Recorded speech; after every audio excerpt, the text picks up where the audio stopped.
Illum pajjiżna jimmarka l-festa tal-Indipendenza. Dan il-jum ifakkar il-kisba tal-Indipendenza tal-Gżejjer Maltin mir-Renju Unit nhar il-21 ta' Settembru 1964, ċoe 59 sena ilu. Mument li anke qarreb pass ieħor il-qudiem biex pajjiżna seta' jikseb il-ħelsien fl-1979.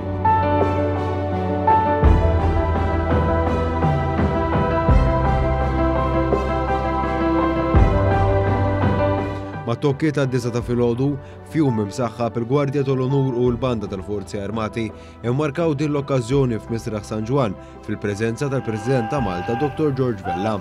Huma taw is-salut nazzjonali filwaqt li l-President spezzjona l-Gwardja tal-Onur.